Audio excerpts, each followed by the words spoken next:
L'Égypte ancienne. Des pyramides gigantesques, des temples couverts de hiéroglyphes, des pharaons qu'on croyait presque des dieux. Comment une civilisation aussi avancée, aussi fascinante, a-t-elle pu disparaître? Pendant plus de 3000 ans, l'Égypte ancienne a dominé le Nil, construit des monuments incroyables, développé une écriture, une religion, une organisation politique très complexe. Et pourtant, aujourd'hui, elle n'existe plus. Il ne reste que des ruines, des statues brisées et des momies dans les musées. Alors, que s'est-il passé? Est-ce qu'un jour, tout s'est effondré d'un coup? Est-ce qu'une seule catastrophe a tout détruit? Dans cette vidéo, on va voir pourquoi l'Égypte ancienne a vraiment disparu, en expliquant simplement les différentes raisons, internes, économiques, et surtout politiques et militaires. Tu vas voir que ce n'est pas une histoire de « boum, tout s'arrête d'un coup », mais plutôt une longue transformation, jusqu'à ce que le monde des pharaons finisse par s'éteindre. Avant de parler de la disparition, il faut poser le décor. D'abord, on va rappeler ce qu'est l'Égypte ancienne, pour comprendre de quelle civilisation on parle exactement. Ensuite, on verra les problèmes internes, les luttes de pouvoir, les périodes de division, les conflits entre pharaons et élites religieuses. Puis, on s'intéressera aux faiblesses économiques, à quel point l'Égypte dépendait du Nil, des récoltes, et comment les crises ont fragilisé le pays. On parlera ensuite des invasions et pressions extérieures. D'autres puissances qui, peu à peu, ont pris le contrôle de l'Égypte. On verra comment l'Égypte est devenue grecque avec Alexandre le Grand, puis romaine, puis byzantine. Et surtout, on répondra à cette question. À partir de quand est-ce qu'on peut dire que l'Égypte ancienne a vraiment disparu? Est-ce quand il n'y a plus de pharaons? Quand on ne parle plus la langue égyptienne? Quand les temples sont fermés? Enfin, on terminera par ce qu'il reste aujourd'hui de cette civilisation, ses monuments, ses croyances et son influence sur notre monde moderne. Si ce voyage dans le temps t'intéresse, installe-toi bien et on commence par répondre à une première question simple. Qui était vraiment l'Égypte ancienne? Quand on parle de l'Égypte ancienne, on pense souvent aux pyramides et aux momies. Mais en réalité, c'est une civilisation qui a duré plus de 3000 ans. Pour donner une idée, l'époque des premières pyramides est plus ancienne pour Cléopâtre que Cléopâtre ne l'est pour nous aujourd'hui. C'est énorme. L'Égypte ancienne, c'est une longue bande de terre le long du Nil, un fleuve qui traverse le désert et qui apporte l'eau et la vie. Sans le Nil, il n'y aurait presque rien. Avec lui, on peut cultiver, transporter, communiquer. La société égyptienne est très organisée. Au sommet, le pharaon, considéré comme un intermédiaire entre les dieux et les hommes. Autour de lui, il y a une élite, des prêtres, des scribes, des fonctionnaires, des militaires. Puis viennent les artisans, les paysans, tous ceux qui construisent les monuments, cultivent les champs, fabriquent les objets du quotidien. L'Égypte est aussi une civilisation religieuse. Des dizaines de dieux, des temples, des rituels et une obsession pour la mort et l'au-delà qui explique les tombeaux, les momies, les pyramides. Mais malgré cette image de stabilité éternelle, l'histoire de l'Égypte est en réalité pleine de périodes de crise, de division, de changements de dynastie et d'invasion. Et c'est justement dans ces faiblesses internes que commencent les raisons de sa disparition progressive. On va d'abord voir comment, de l'intérieur, cette grande civilisation s'est fragilisée. Une civilisation ne disparaît pas seulement parce qu'on l'attaque de l'extérieur. Souvent, elle est déjà affaiblie de l'intérieur. L'Égypte ancienne a connu de longues périodes de stabilité, mais aussi des périodes de chaos qu'on appelle parfois périodes intermédiaires. Pendant ces moments-là, il y a plusieurs problèmes. D'abord, des luttes de pouvoir entre différents prétendants au trône. Parfois, plusieurs pharaons se proclament rois en même temps dans différentes régions du pays. Ensuite, il y a la question des prêtres et des temples. Au fil du temps, certains temples deviennent très riches et très puissants. Ils contrôlent beaucoup de terres, beaucoup de ressources.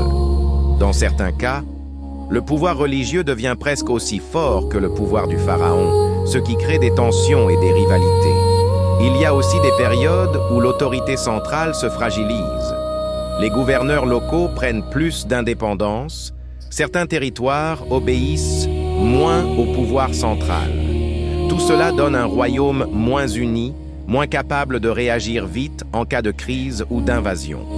Quand un pays est divisé, quand ses élites se disputent, il devient beaucoup plus facile à attaquer ou à contrôler de l'extérieur.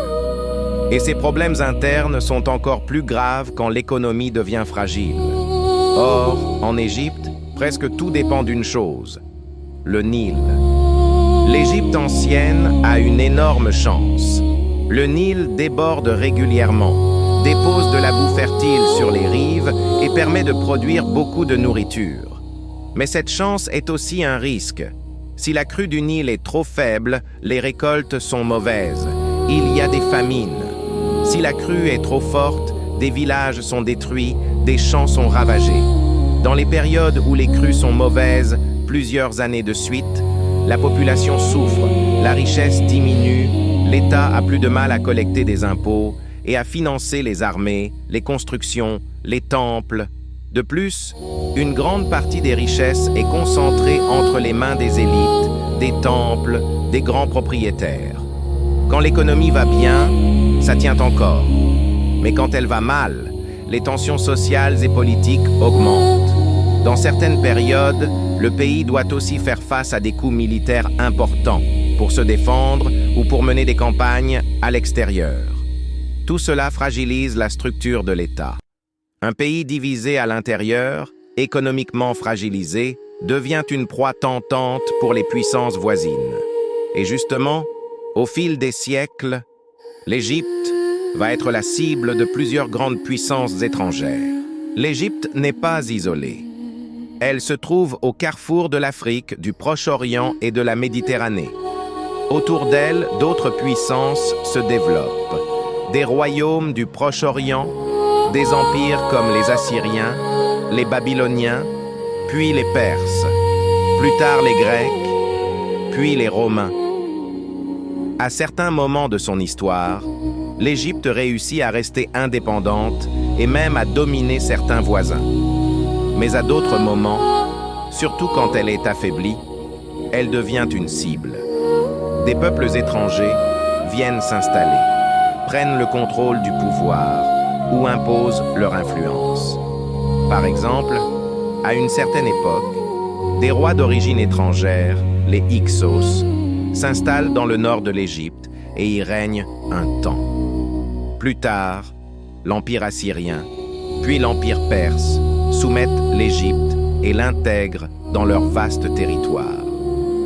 L'Égypte n'est plus alors le centre d'un grand empire, mais une province parmi d'autres dans un ensemble plus vaste. Même si la culture égyptienne continue, même si les temples fonctionnent encore, le pouvoir politique n'est plus entièrement entre les mains de souverains égyptiens. Et une nouvelle étape décisive arrive au IVe siècle, avant notre ère, avec l'arrivée d'un conquérant venu de très loin, Alexandre le Grand. Vers la fin du IVe siècle avant Jésus-Christ, Alexandre le Grand, roi de Macédoine, conquiert un immense empire, de la Grèce jusqu'à l'Égypte et bien au-delà. Quand il arrive en Égypte, il est accueilli comme un libérateur, parce qu'il chasse les Perses qui dominaient alors le pays. Après la mort d'Alexandre, son empire est partagé entre ses généraux. L'Égypte revient à l'un d'eux, Ptolémée. Commence alors une nouvelle période. L'Égypte est dirigée par une dynastie grecque, qu'on appelle les Ptolémées. Ces rois et reines se présentent comme des pharaons. Ils reprennent certains codes égyptiens, mais leur culture est en grande partie grecque. Des villes comme Alexandrie deviennent des centres importants de la culture grecque, avec des bibliothèques, des savants, des philosophes. L'Égypte ancienne ne disparaît pas encore, mais elle se transforme profondément en se mélangeant à la culture grecque. Et une autre puissance est déjà en train de monter de l'autre côté de la Méditerranée. Rome. Au 1er siècle avant Jésus-Christ, l'Égypte des Ptolémées est affaiblie par des conflits internes et par des jeux d'alliances compliqués. C'est à cette époque qu'apparaît une figure très connue, Cléopâtre VII, la dernière grande reine de cette dynastie. Cléopâtre tente de maintenir l'indépendance de l'Égypte en s'alliant avec des leaders romains comme Jules César, puis Marc-Antoine. Mais finalement, Rome prend le dessus. Après la défaite de Cléopâtre et de Marc-Antoine, l'Égypte devient une province de l'Empire romain. Plus tard, quand l'Empire romain se transforme, l'Égypte passe sous la domination de l'Empire byzantin, centré à Constantinople. L'Égypte reste alors très importante pour ces empires. C'est un grand grenier à blé, une source de richesse. Politiquement, cependant, l'Égypte n'est plus du tout un royaume indépendant dirigé par des pharaons locaux. On est déjà très loin de l'époque des grandes pyramides. La question maintenant est, à partir de quel moment peut-on dire que l'Égypte ancienne, telle qu'on l'imagine avec ses dieux, sa langue et ses temples, a vraiment disparu? Une civilisation ne disparaît pas en un seul jour. Il n'y a pas une date magique où quelqu'un dit « Voilà, l'Égypte ancienne est terminée ». En réalité, c'est un processus lent. D'abord, le pouvoir politique change de main. Les pharaons sont remplacés par des rois étrangers, puis par des empereurs romains, puis byzantins. Ensuite, la religion évolue. Avec le temps, le christianisme se développe en Égypte. Les anciens dieux égyptiens sont de moins en moins vénérés. Les temples sont progressivement fermés ou abandonnés. Puis, c'est la langue qui recule. La langue égyptienne, dans ses formes tardives, finit par ne plus être comprise ni utilisée dans les écrits officiels. Même les hiéroglyphes tombent dans l'oubli. Pendant des siècles, plus personne ne sait les lire. Petit à petit, ce qui faisait l'originalité de l'Égypte ancienne, ses dieux, sa langue, ses rituels, sa manière particulière de voir le monde, disparaît, ou se transforme tellement qu'on ne peut plus vraiment parler de la même civilisation.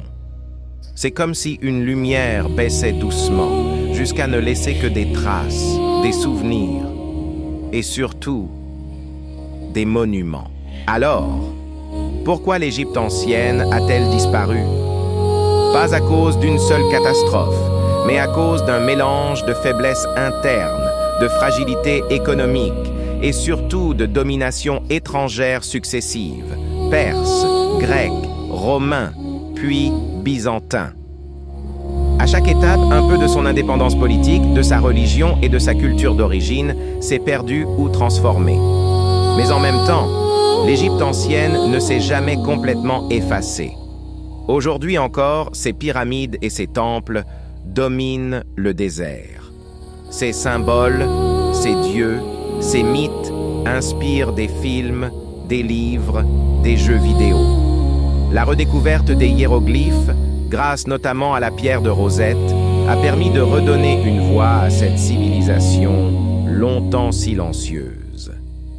L'Égypte ancienne a disparu comme réalité politique vivante, mais elle continue d'exister dans notre mémoire collective.